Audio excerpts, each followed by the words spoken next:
And everything was going so well. And yet, in my quiet time, in my contemplation time, I felt like God was saying, it's time for you to leave.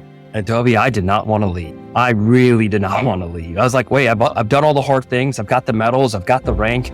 This is the time of my career where I'm going to start really enjoying, maybe to a certain degree, the fruits of my labor. But what I realized in that process was the reason he was asking me to leave was because I started believing in the perception.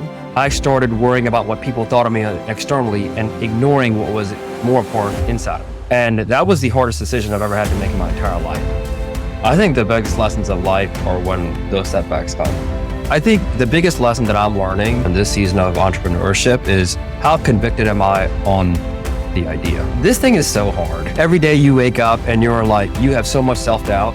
You have so much concern for the teammates. There are strangers that I didn't know 3 years ago that are now getting a paycheck at Forte to deliver this service we believe in to thousands and tens of thousands of people around the United States. And I wake up every morning with that burden of thinking, am I stewarding these people well? Hi, I'm Vineet Rajan and I am UnDone.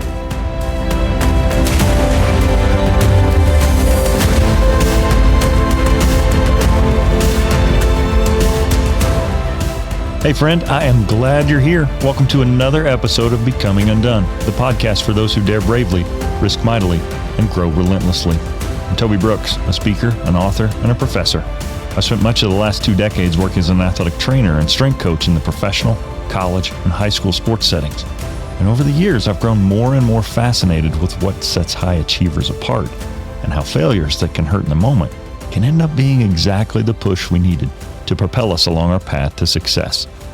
Each week on Becoming Undone, I invite new guests to examine how high achievers can transform from falling apart to falling into place. I'd like to emphasize that this show is entirely separate from my role as a professor, but it's my attempt to apply what I've learned and what I'm learning and to share with others about the mindsets of high achievers. If this is your first episode, I sincerely hope that you love it.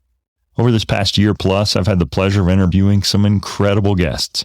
So if you're feeling this one, be sure to scroll back through the archives and pick out some other previous episodes from high achievers who didn't let failure or setbacks stand in the way of their eventual victories. And if you're a regular, welcome back. I got to admit, this season of life with a senior in high school and a junior in college, job and work demands, they've made a regular production schedule tough. Thank you so much for sticking with me. I sincerely appreciate you. For Maryland native Vineet Rajan, early high school experiences were focused on working hard and playing hard, with a number of sports occupying his time, but no clear plans for the future. However, all that changed, like it did for so many Americans, on 9/11, when he felt an undeniable urge to serve his country, in, by his own words, the most intense way possible. So he met with a U.S. Marine Corps recruiter and eventually talked his parents into giving him their blessing. It would be just the beginning of an incredible journey that would include meeting his wife his first semester in college, going to Stanford for his MBA, and now his latest of a series of entrepreneurial pursuits, Forte, a mental wellness-focused startup that allows employers to best support their most important asset, their people. By coming alongside and providing resources to help employees be present, find focus, and live a more fulfilled life, Vineet's found himself leveraging many of the lessons he learned years ago, but now in a new and impactful way. I hope you'll enjoy this second in my series celebrating the work, accomplishments, and impacts of 2 incredible former U.S. servicemen in episode 78, Paraclete, with Vineet Rajan. Joining us today is former Marine Corps Major and now serial entrepreneur, Vineet Rajan. Thank you so much for having me. It's a real pleasure to be here. I'm super glad you're here today. It's been a long time coming. We connected back before the holidays, and I was really intrigued by your bio. You've had a lot of former athletes on the show, and now more recently, former military and a few entrepreneurs. So you check a lot of those boxes. So I'm looking forward to digging into your story and seeing what you can share with us about your journey. So I always start at the beginning. What did you want to be growing up and why? That's a great question. I came to the United States from India when I was 6. And so thinking about growing up in the United States, I had no clue what I want to do. I knew I liked playing sports. And I thought by the time I got to high school, I'll just get a normal job somewhere. But I didn't have an aspiration to be like an astronaut like my son is today. So honestly, it was just more about playing sports and being outside than anything else. That's great. So those dreams, oftentimes we really have to go through some life experiences, and we experience some successes and some failures, and they steer us on this path. And so you ended up in the Marine Corps, but you didn't make that decision right away. And so talk me through the beginning, your early childhood experiences that led you to a career in the military. Totally. So my parents are people of faith. I grew up in a Christian household where respect was a real value in our house. Discipline was a real value in our house. And my father worked a many blue-collar jobs most of his life. And so work was a real thing in our home. And so those kind of values of working hard, being respectful, having self-discipline were pretty much integrated into our life from a very young age. Our parents pretty much made us get up at 5:00 in the morning to read before we went to school, which felt crazy back in the day. But now thinking about it, was a really good discipline for who I am today. It really set me up for success. And then I didn't really like academics in middle school or high school, but sports kept me alive in school. I was not a great athlete necessarily, but I did play football. I wrestled, and I was a decent runner in track. And so I played sports every season of high school, which probably all of those experiences combined, it isn't shocking necessarily that the Marine Corps came into my mind's eye when the time came to graduate. Yeah, I think in this day and age, a lot of parents fall for the trap of early sports specialization with their kids. They think if my child's going to have a chance to play in college, then they've got to play travel ball. And if they're going to play travel ball, then they have to play year round. And so I think that model of playing as many different sports and teaching your body how to move and how skills can carry over. Some of the best athletes I've ever known were wrestlers. Just the speed, the agility, the quickness that it takes really translates into just about every other sport. And so, like you said, that helped cultivate you as a good, well-rounded athlete, which in a branch like the Marine Corps, obviously is very highly coveted. So you end up in the Marine Corps. Talk me through that experience and what training was like for you and how you transformed as a result of that experience. I didn't have really any plans in high school to graduate and go to college necessarily.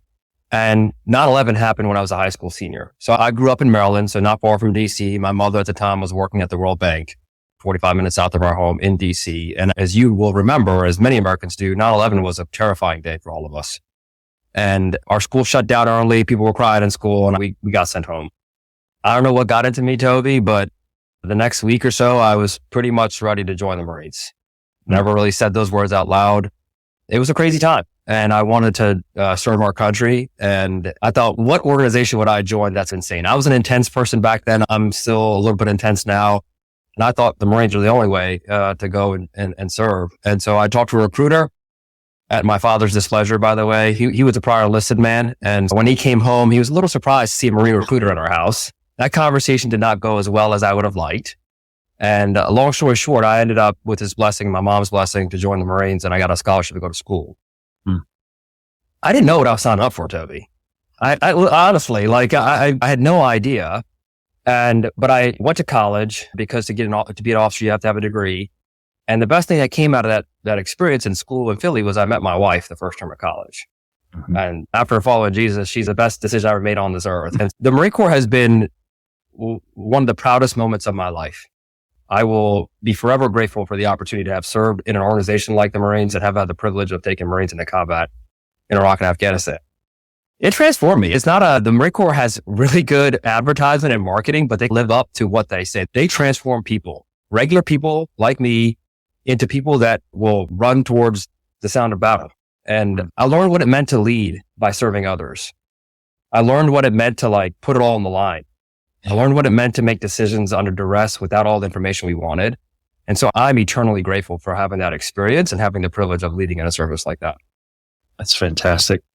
I do thank you for your service. The Sunday school class that I used to be a part of was an interesting mix because we actually had one representative from all the four major branches, and it was hilarious to hear them go at each other. And Barb's, the one guy who was in the Air Force, they always made fun of him for being in the chair force, and the Marine guy. It was good natured fun, just brothers loving on each other in the way that brothers do.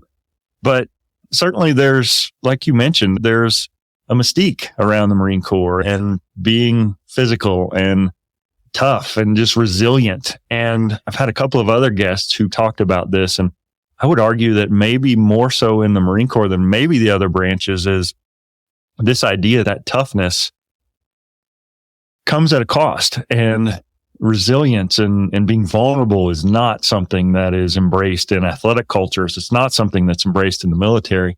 And so when those seasons of doubt come in, or when you're sad for being away from home, you really don't have any way to express that. How would you rate or reflect back on the mental aspect of your service? Yeah. By the way, phenomenal question. That's a really astute observation, I think, in many ways. I have to point something out here. I started this interview off with an absolute brain lapse. I got the pronunciation of Vineet's last name wrong at the start of the interview, and not just once. In what I can only describe as my brain temporarily slipping into neutral, I asked for clarification and then proceeded to say his name wrong again, 4 times. 4 times.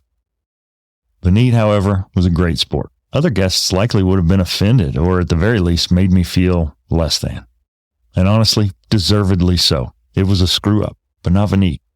What's more, early in the interview, he compliments my question. And I can tell you, knowing I screwed up in such an embarrassing way that was humiliating, I was mortified that I had blown it with anyone, let alone someone as accomplished as Vineet. But he helped me save face. And in a way, his graciousness restored me so that the interview could go on.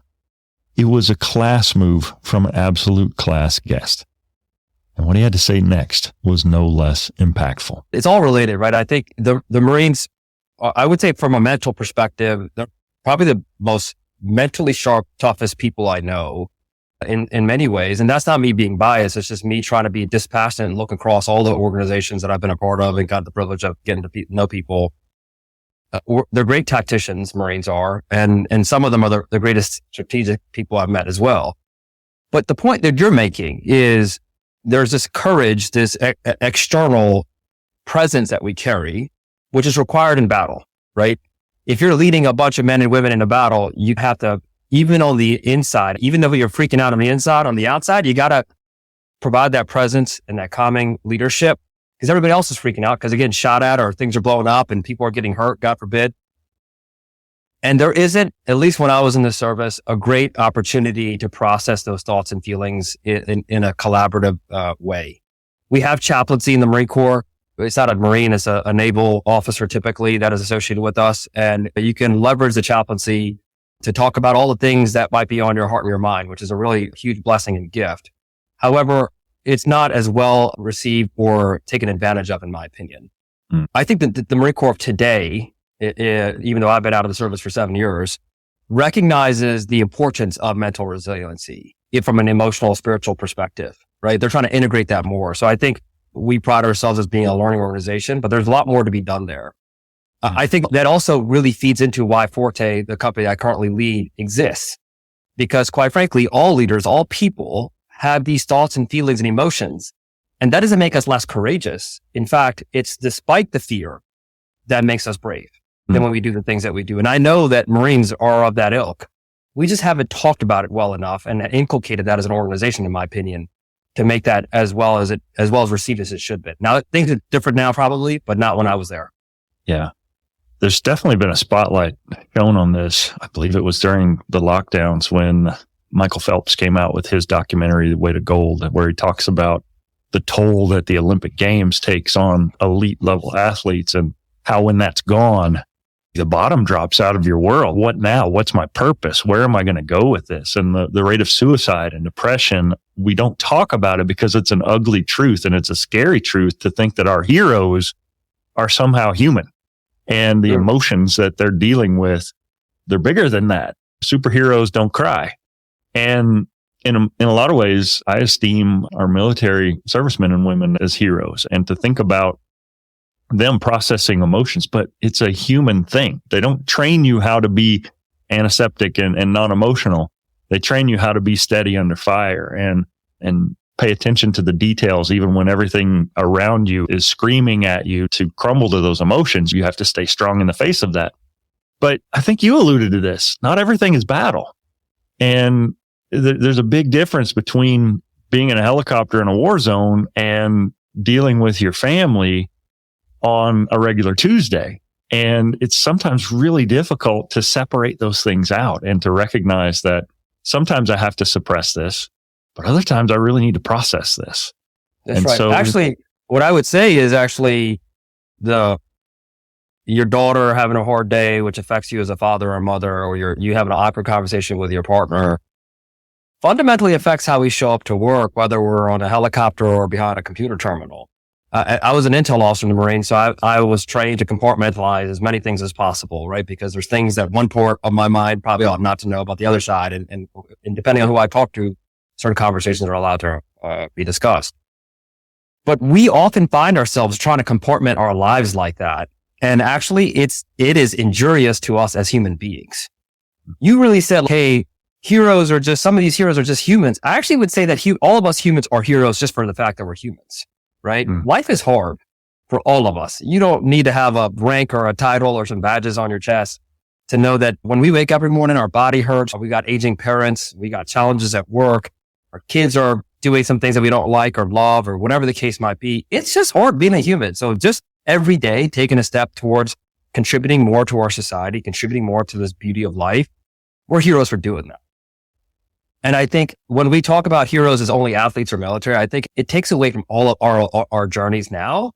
That I think that actually, if we could integrate all of our experiences together, we would be so much better suited for the moments where, quote unquote, bravery is required, or for the moments for the hard decision in the boardroom or whatever it might be. But like to compartmentalize those things actually takes away from our power as humans. Wow, that's powerful. And not to mention the fact that I think a lot of us really struggle with this. A theme that's come across several times in the past few episodes has been this imposter syndrome, where we feel like we're putting on this mask and we're faking it, and it's for the betterment of society. But how much kinder would we be if we recognize that I'm dealing with stuff, but there's a real good chance that the person in the cubicle next to me is dealing with some stuff too, and maybe I ought not unload on them. It's just a different lens and a different approach to how I interact with everyone in my day. And it's a grace approach as opposed to this constant inflammation that social media or our world today seems to want to cultivate. Totally. And I think the challenge is there's Brene Brown and so many people who are thought leaders in this space will talk about the importance of being vulnerable and authentic about who we are as humans. It takes real courage to do that, actually, right? If you think about it, the way we've been trained it is to show up and present our best, this image of who we want ourselves to be perceived as. Reality is we're all scared and nervous and anxious and worried about how we look and how we sound and all those other things. And everybody else is walking along like that too. It is really hard to fake somebody for the rest of your life. It's a lot easier if you just were yourself. And once you step out in faith and do that, like, hey, I don't know how this is going to be received, but I'll just be me. Gosh, what I have found is that endears people to you. Mm-hmm. Like one of the hardest things to do in the Marine Corps is be human, actually, in some ways. Because you have to have this facade as an officer. Hey, I don't get hurt. I'm not ever afraid. I'm just going to keep going. You can pile it on. You can bring on the suck. I'm just going to keep going forward. And that is, in some ways, a real privilege to be able to walk in that kind of aura, if you will. And it serves us well. However, our Marines are having hard days like everybody else. And if you could just take a knee with them, dude, it sucked today. I was scared out of my dang mind. I'm so glad you did this or did that. And we did it together. Just being a little bit vulnerable with that person is like, man, this guy's a human too. And then all of a sudden, they perform at a different level. They just want to be with you because they see a commonality that they have, that they share with you now. Mm-hmm. And I think that's true in the corporate space too, right? It doesn't matter what your title is. If you walk around and you actually are just a little bit more of who you are, people will love that because it's different and it's really nice. That's powerful. As you're talking, I'm thinking perfection. A lot of us are perfectionists, and a lot of my listeners, high achievers. You want to do your best. You want the straight A's. You want the promotions. You want all those things. And we strive for perfection, but perfection's vapor. There's only one man on this earth that's been perfect. And as my dad often said, they nailed him to a tree. And so perfection it's aspirational, but in many ways, it's isolating. If you think I'm perfect, then you don't have any connection points with me, because in your mind, you recognize I'm not perfect. Even though to the outside world, people may see that. They may see your vita, your accomplishments, and they're like, Vineet is perfect. All of us is walking around with the truth inside. And so we curate this reality, but on the inside, we feel fake. And in the process, if I think you're perfect, I'm less likely to, like you said, take a knee and share where it sucked. There's just a real authenticity to that can't be replaced. And I applaud you for the work that you're doing, and the genesis of it is where we're going.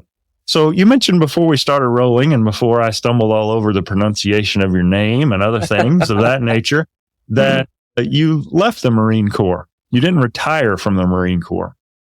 And so talk me through the thought process of that transition in your life. Totally. I think it could start a little bit from the beginning, so bear with me. When I talked to that recruiter, I was 16, and my father asked, hey, what about officer programs? And the recruiter said some remark that wasn't well received, but all that is to say is that he thought that I wasn't qualified or ready to be an officer. Then I joined the Marines, I got a scholarship anyhow, and I got to be honest, Toby, nobody thought, last of all me, a skinny little immigrant Indian kid, would do well in the Marine Corps, not in a time of war. And the opposite seemed to be true, right? And I was just this little kid that was walking around, the inside of me was like, I can't believe things are working out the way they're going. This is nuts. I would come home and tell my wife, I was like, I have no idea what's happening, but people think I'm actually doing really well here. And it would happen over and over again. So the challenge is, now I'm carrying around this weight of perceived perfection, right? This is the problem, right? Not that I was seeking it, it's happened in some ways. The perception was that I knew what I was doing. And all the time I had this imposter syndrome. They're going to find me out at some point that I'm just doing my best, but I don't know. So much of my career was the first guy to do this, the first guy to do that. There was no previous person to learn from necessarily. At the end of that time, I thought that I'd join the Marines for 4 years, serve my country, and then if I made it out of there, I'll figure out what to do. I'll be an adult in some ways.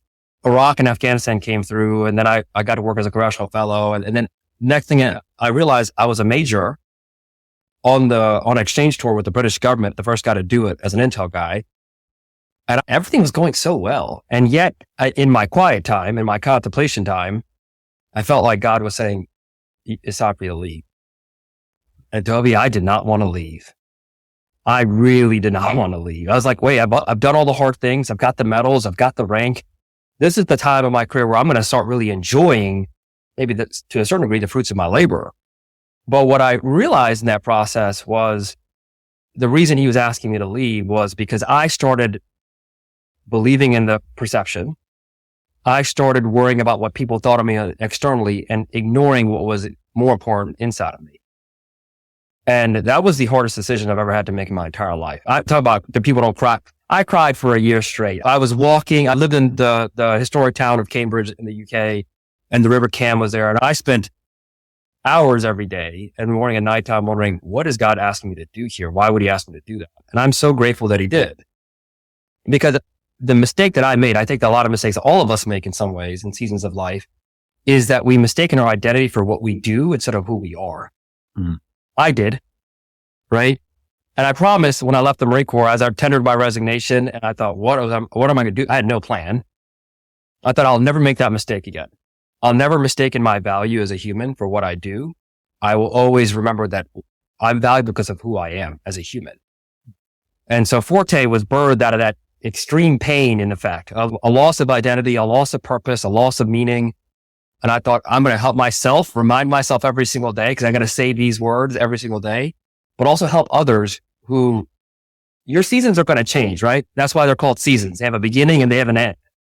If our value and our identity is anchored off just that one season, we're going to be in a world of suck all the time. Yeah. We want to get off that track. And so that's how Forte was actually birthed, is through that kind of painful experience.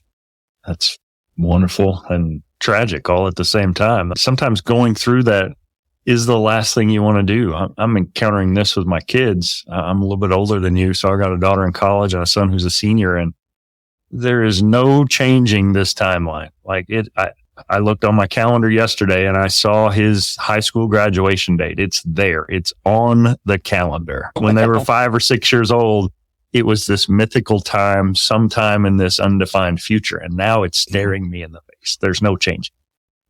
And I can either sulk about it and complain and cry and whine, or what I've chosen to do for this season is just drink it in. Just be as gratitude filled as I can.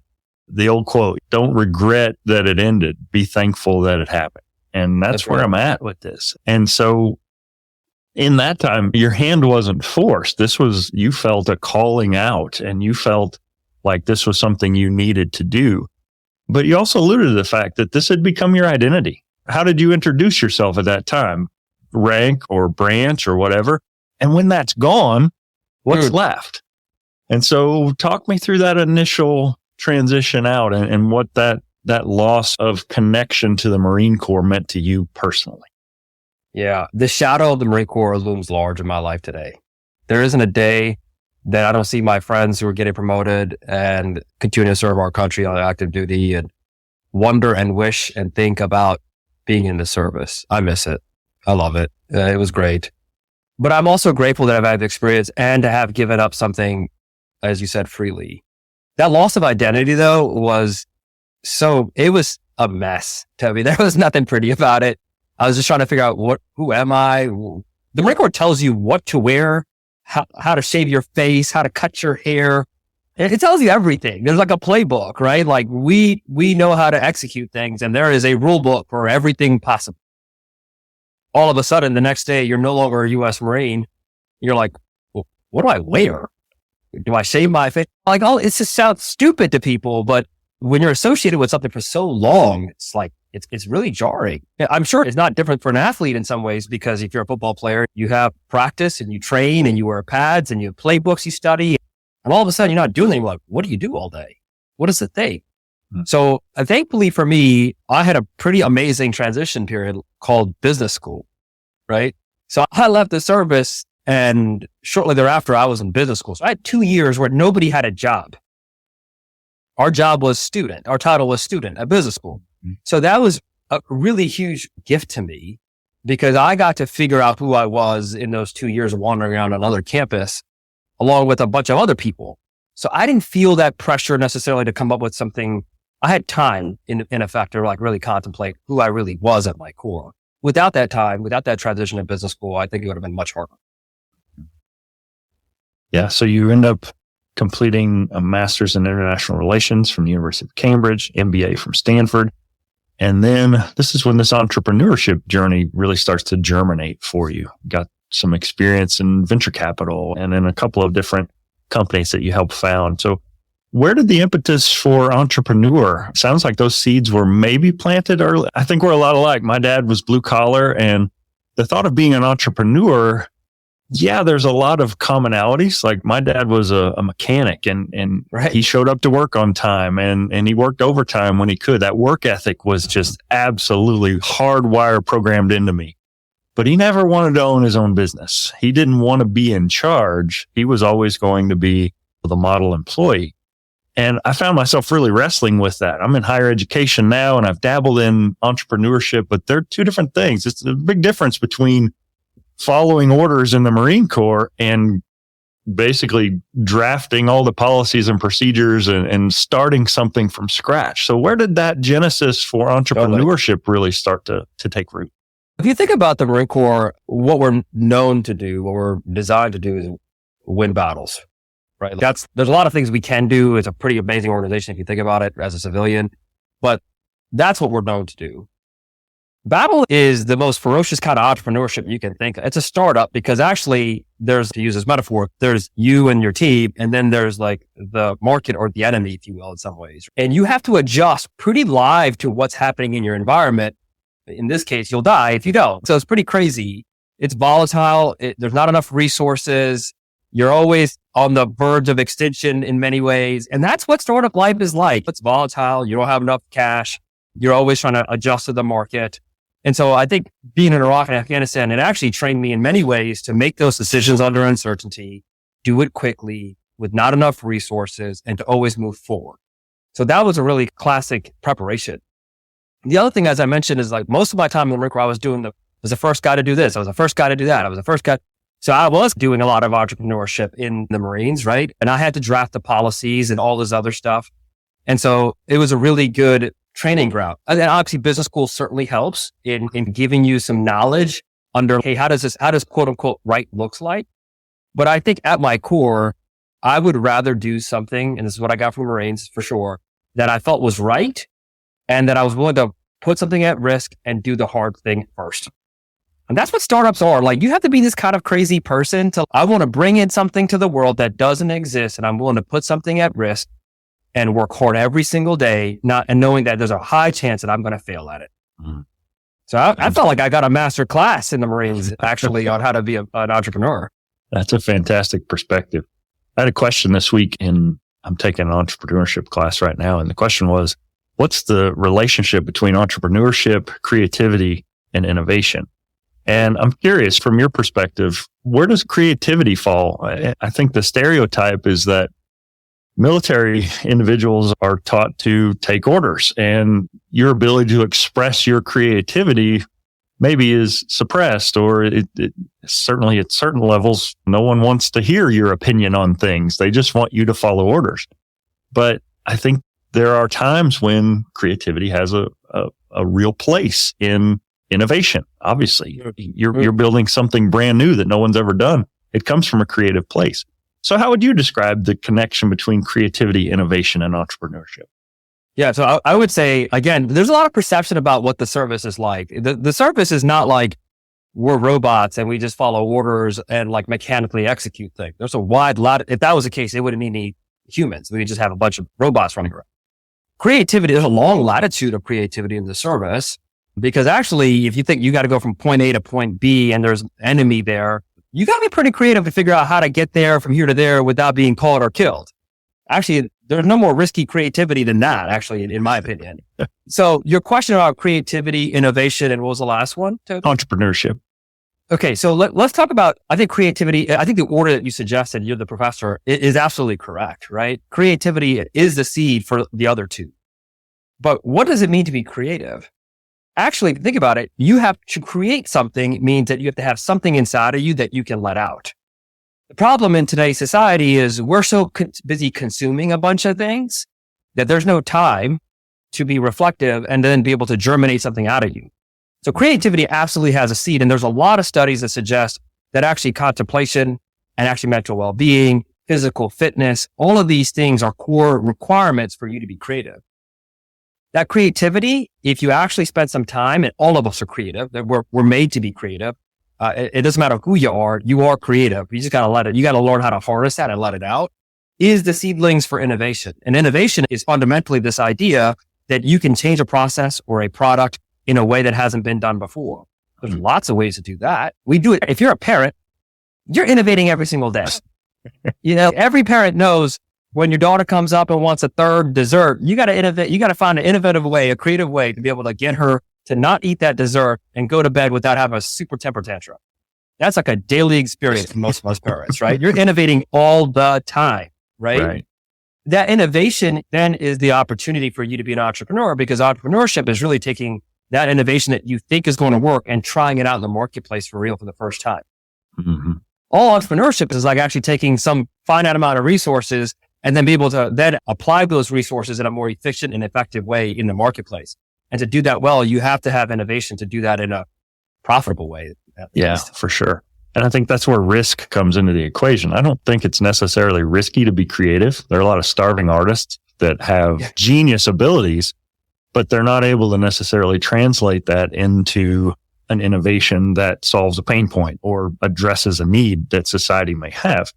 As I perceive it, there's ascending levels of risk involved. And I read a quote just this week that said, the people closest to you won't believe in you until they start to see complete strangers start to hop on your train. And for a lot of entrepreneurs, you're a dreamer. You've got these grand visions and okay, we'll wait and see. And then when it happens, I believed in you all along.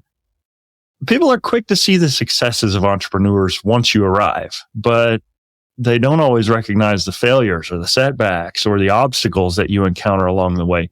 What has been the hardest part of this season of entrepreneurship as you've now iterated, I believe, 2 businesses and most recently with Forte? What did that setback or adversity teach you about yourself that success wouldn't have? I think the biggest lessons of life are when those setbacks come, right? They're not when it's really easy to be thought of, perceived perfectionist when you're succeeding all the time, going from high to high. Every entrepreneur will tell you there's a bazillion lows in between every one of those mountaintops, right? I think the biggest lesson that I'm learning today or in this season of entrepreneurship is how convicted am I on the idea? This thing is so hard. Every day you wake up and you're like, you have so much self-doubt. You have so much concern for the teammates who, to your point, there are strangers that I didn't know 3 years ago that are now getting a paycheck at Forte to deliver this service we believe in to thousands and tens of thousands of people around the United States. And I wake up every morning with that burden of thinking, am I stewarding these people well? I have to jump in here really quick because this quote from Vineet absolutely resonated with me this week. Let me back up a bit though, as it's kind of a convoluted story, but stick with me. I promise I'm going somewhere with it. If you're like me, a guilty pleasure in your downtime is to mindlessly scroll your phone and watch short form videos. If you're young and trendy, it's probably TikTok. If you're a little older, a little less cool, maybe Instagram Reels. If you're a little older still, maybe a little less cool, Facebook. Or like me, maybe a little bit of all 3. At any rate, as you watch, the algorithm doesn't take long to drill down and pigeonhole you into an obscure corner or 2 of the interwebs, and you end up with a steady stream of curated content. For me, for some reason, lately I'm getting a lot of plumbing videos, baseball stuff, some fairly standard cat videos, and for the past few years, marching band stuff. This week I stumbled across a fantastic clip of the Auburn Marching Band playing a piece from the Marvel series Loki. The caption read, "The Burden of Glorious Purpose." Now I'll admit, I watched the Loki series, but I wasn't super into it. I'm sure I recall hearing the quote-unquote God of Mischief say something self-aggrandizing to that effect, but it never really registered. Because when someone so insecure and petty and arrogant as the character Loki says it, it just comes off as, well, kind of gross. But as I read those words this time, I was thinking about it from my perspective, as someone hoping to make a difference in the world, from others' perspectives, from the perspective of a servant leader. So when Vineet acknowledges how he left the Marine Corps to pursue a business degree, how he leveraged that into a series of successful startups, and how the success of his current venture Forte is carried as a burden of thinking, how am I stewarding those people? It clicks. It is a burden of glorious purpose. Forte isn't just some hobby. Founded in 2021, the Maryland-based company, formerly known as Paraclete, works with organizations to make their and their employees' lives easier. The company recently announced expansion plans as a result of a successful $3.3 million seed round of funding in December 2023, which followed a $1.5 million pre-seed round in 2022. That word paraclete is worth examining. It comes from the Greek parakletos, and when you break it down, para means to come beside, and kalein means to call. It's found 5 times in the Bible, first in John 14:16.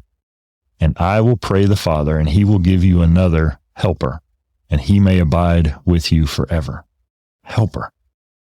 When I was at Liberty University working with the football team, the football booster club was called the Paracletes, and their logo was, you guessed it, a pair of cleats.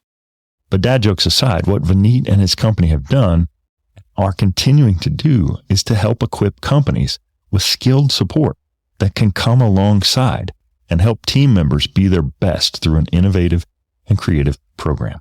After receiving their client's employee roster, Forte sends each one a personal invitation to create an account, which presents them with these guide options that are matched to their preferences. Turns out, being a paraclete is a burden of glorious purpose. And it's one that Vineet carries well. I did not know how heavy that would hit me. I was expecting that in the Marines, and for some reason I thought in the Marine Corps, my mind was all these people at the time, they were all men. All these men joined, they knew exactly what they were getting into and were ready to go.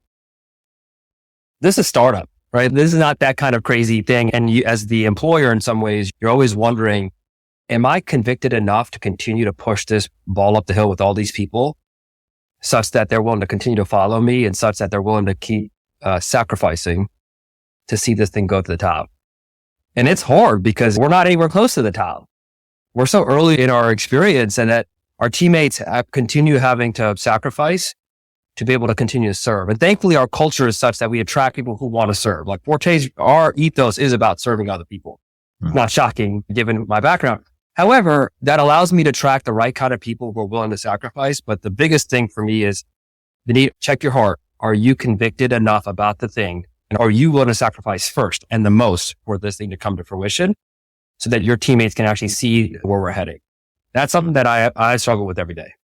That's powerful too. As you're talking, the servant leader in you just bubbles out. And leadership, one of the appeals of entrepreneurship early in my journey, when, I'm a tenured professor now. They can't fire me unless I do something wrong. I guess they could, but that's like the opposite of entrepreneurship. There's no risk involved at this point. I'm committed to doing a good job because I believe that's the right thing to do, but I've still got these business interests and I dabble in this entrepreneurship space, and it's a completely different thing. Early in my journey, I thought, if I could just be my own boss, then I wouldn't have to answer to anybody.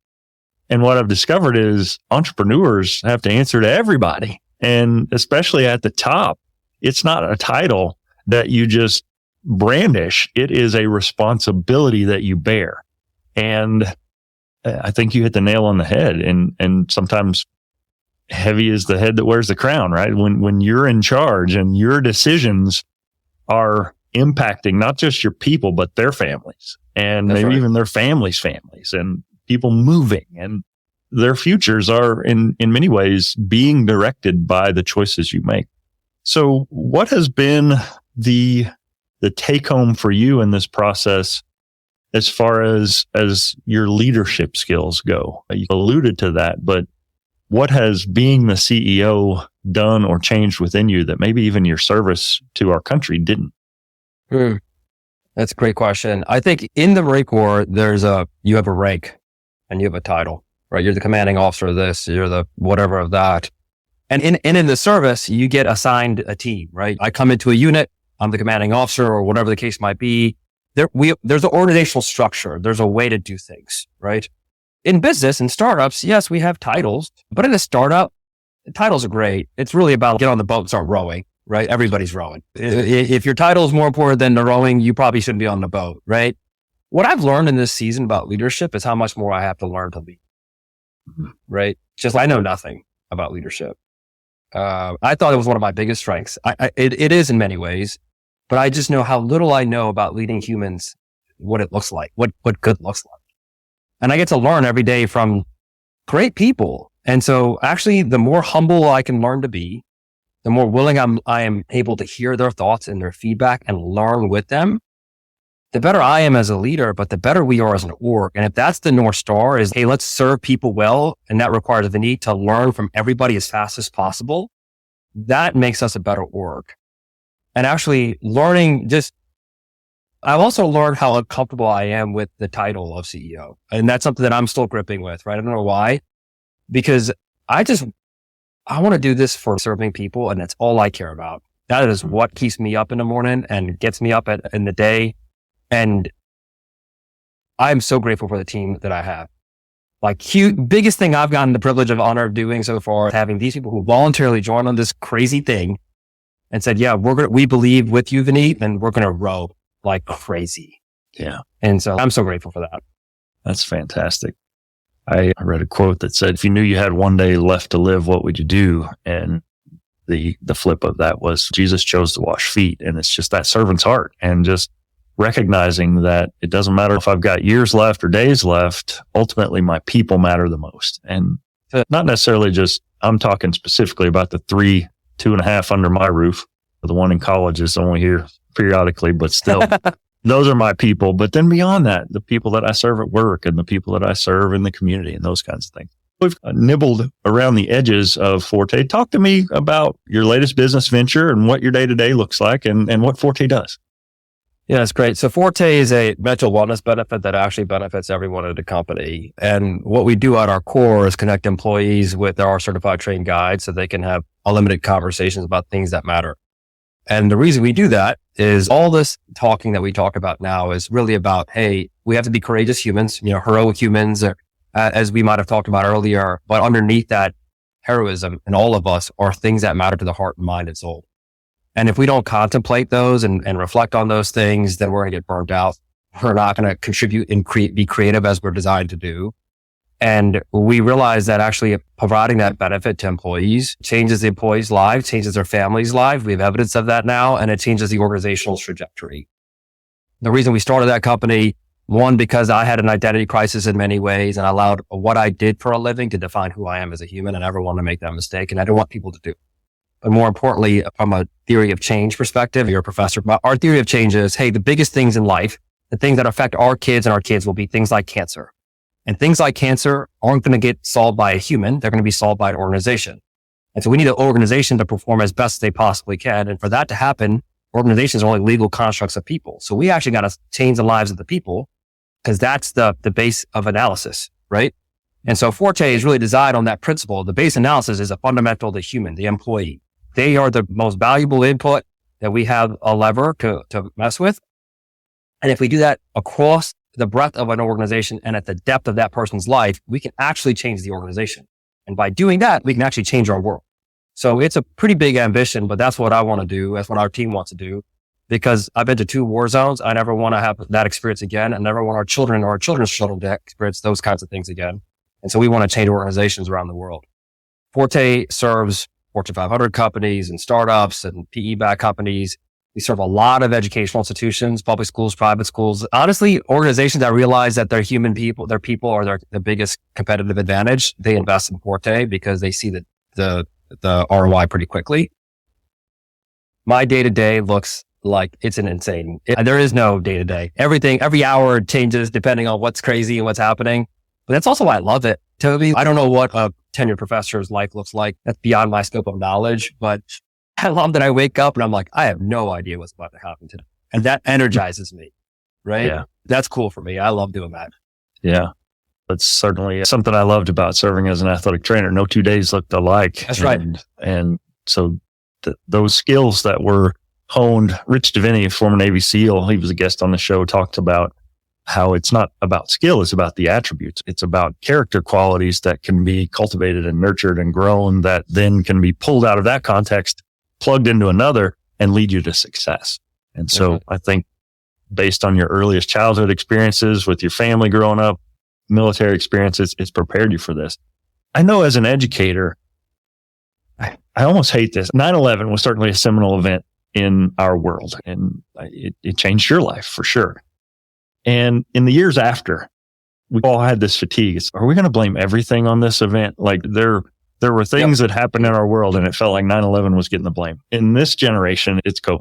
It gets the blame for everything. This is why we don't wash your towels at your hotel. We're trying to save the world because of COVID. But as an educator, I have seen that 6 months, year of our existence is almost like a shared trauma event. And kids that are locked down, some of them are doing their homework, some of them aren't. Some of them are being fed, some of them aren't. Some of them are being abused. I've seen it as a grad professor. The attention spans of our students are shorter than they've ever been. Rates of anxiety and depression are higher than they've ever been. The backlog for our students to see a professional counselor is longer than it's ever been. Sometimes if you're non-emergent, it might be 6 months before you actually get seen. And that's not a Texas Tech thing. That's not just unique to us. And you certainly have come along at the right time. I think there's 2 things. The rates at which this is happening are probably greater than at any time in recorded history. We're paying attention to it. And the recognition that maybe I need to talk to somebody. Maybe there's more to this than just carrying it by myself. And I'm my own worst enemy on this. I recognize in myself some of the toxic, like we alluded to earlier. There's something tough and manly and heroic about just carrying it and not saying anything. But that's not it's not ideal. Like you said, the health of the organization and us as a society, our ability to solve these big problems fundamentally boils down to how healthy are our people. And so how have you seen, maybe we talked about creativity and innovation. How has Forte seen this change since COVID and iterated in a way that allows companies to serve their people better than they have in the past? Yeah, that's great. First of all, I think there's a wise saying that we both know. There's nothing new under the sun, right? Humans are humans still. There's like before COVID and after COVID. We're the same humans. Our awareness has increased, right? And the reality is that we're made for human to human connection. So if you think about COVID as a nice test case, you're a professor, so let's talk about it a little bit, is, hey, all these things spiked up, risk or the depression, anxiety, and all those other things, but like social media was still available. You could still get on Twitter, or now called X, or LinkedIn or Instagram or whatever your social media of choice. So you could theoretically still do all the social connection you wanted digitally. What we've learned in that process is actually that does not suffice, right? I went to one of the best tech business schools in the world and I love tech, but there's nothing more powerful than another human who knows you individually, authentically, and personally. Just, there isn't. We haven't figured it out. I don't think we will, right? And so Forte, while it's novel and innovative and creative in the way we've delivered this service, what we're trying to do is go back to how it all started, in that we're trying to address the human condition, which is timeless. The human condition is we're a body, soul, and a spirit. We have a physical part of our aspect. We have our soul, which is what we call as the mind, will, and the emotion. And we have the spiritual part, which is where we draw our purpose and meaning from, however that comes to you, right? And to ignore all three facets of who you are as a human is to ignore the way we've been created and the way we've been involved. Mm-hmm. And the challenge is a lot of the things that are trying to deal with the challenges our society is facing are dealing with the symptom in some ways, right? Mm-hmm. The supply of certified therapists and clinicians is far outstripped by the demand of humans who want a real human connection. We're never going to get parity on that. Yeah. Okay. We just aren't. And I think it's a fool's errand. And secondly, I don't think we all need to see a specialist. We all are normal humans. We have a general practitioner we see, a doctor. The way we're trying to address mental wellness in our society is saying, skip that. Let's go right to the specialist. And the challenge is that's a reactive way to live life. Like it's like driving your car and waiting for the oil change light to come on and saying that your car is in big trouble and then go and see the mechanic. Actually, we don't do that. I think most of us try to go and schedule 6 months, do all of our things proactively. So Forte is really a proactive, personalized service that actually meets the human for where they are. It says, hey, you have stuff in your heart and your mind. Let's use your example, Toby. You have a son who's going to graduate high school and that generates some feelings in you. You don't need to see a therapist for that. That's called being a father, right? Can someone talk to you who isn't in your social structure, who isn't in your employer, who isn't your employer, who isn't your spouse, that you don't have to put any burdens on them, and you can be like, hey, I just want to talk to you about this, Vineet. I've got my son, he's going to graduate high school. And since I've known you, since I've got to know who you are as a human, both at work and at home, I can help you process the things that matter to you. And actually, you have the wisdom inside of you on what the next step forward is. You just don't have a rail to help you do it. That's what Forte does at its core. We're not here to solve the clinical challenges, and those are important things, but they are, statistically speaking, on the edges of our population from how much of the pop actually needs a clinical intervention. Mm-hmm. Right? In traditional benefit space, employers have been really good at providing clinical intervention and therapy for the 5% of the pop that will actually use that service in a year, maybe, and executive coaching for the leadership who are going to need to perform better to take the work. But that leaves 90% of the pop largely ignored or underserved. Mm-hmm. And what has happened after COVID is that employees know they have choice and agency on where they work and for whom they work. And that 90% of the pop is no longer going to be ignored. And that's what Forte is really here to serve. That's fantastic.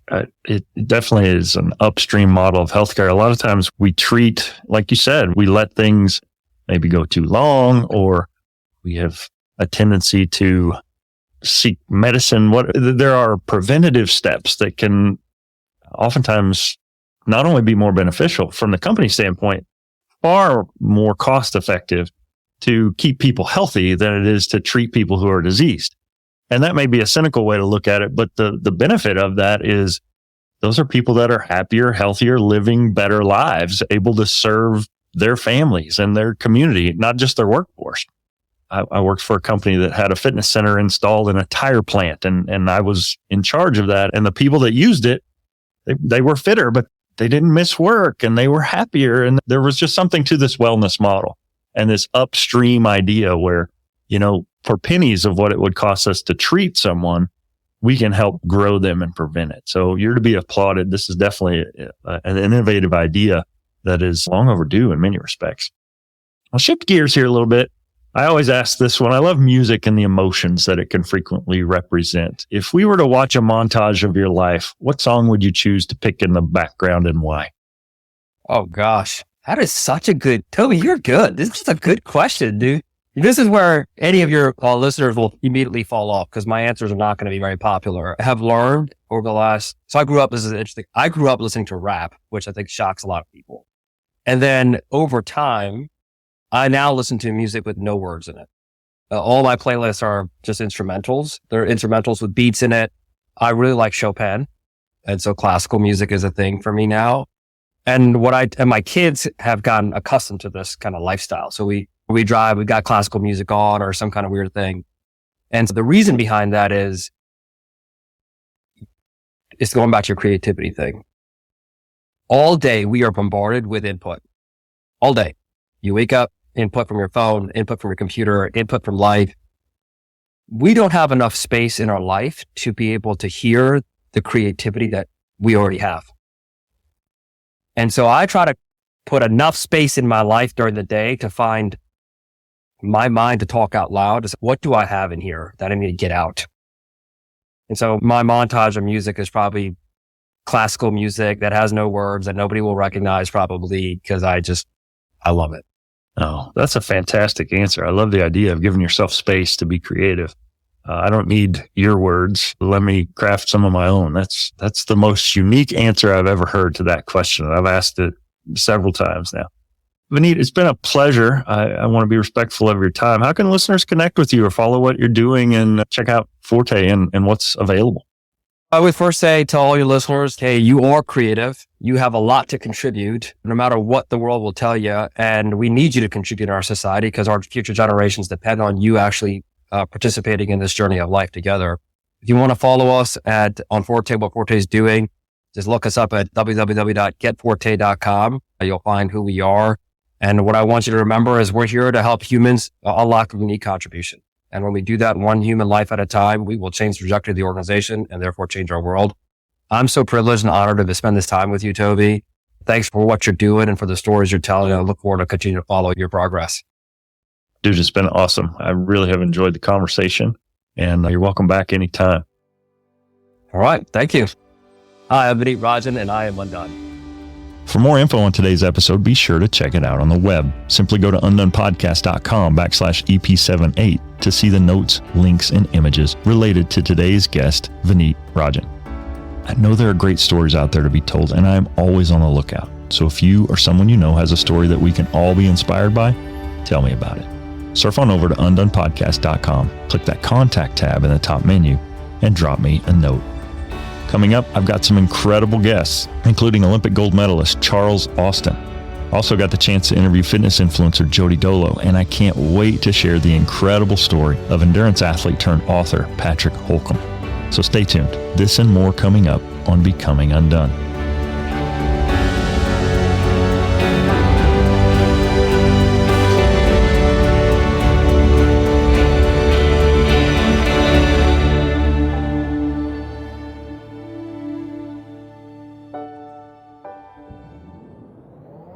Becoming Undone is a Nitro Hype creative production written and produced by me, Toby Brooks. If you or someone you know has a story of resilience and victory to share for Becoming Undone, contact me at undonepodcast.com. Follow the show on Facebook, Instagram, and LinkedIn at Becoming Undone Pod. And follow me at Toby J. Brooks on X, Instagram, and TikTok. Check out my Linktree at linktr.ee/Toby J. Brooks. Listen, subscribe, and leave me a review at Apple Podcasts, Spotify, iHeartRadio, or wherever you get your podcasts. Till next time, everybody, keep getting better.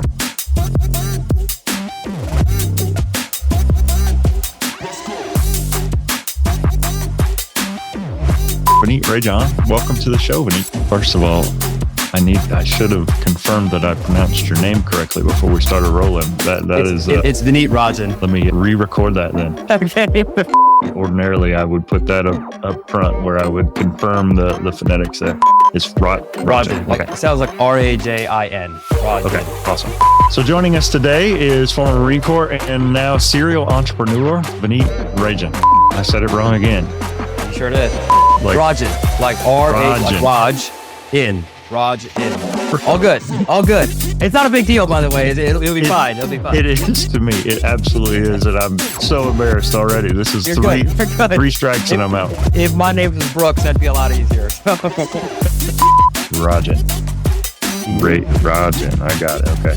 I keep thinking like Raging Cajuns. Well, that's when I was growing up. That's what the people used to say, actually. So you're not wrong in that sense. All right. So joining us today is former Marine Corps Major and now serial entrepreneur, Vineet Rajan. Say Ra and then like Jin the Drake, I guess. Rajan. There we go.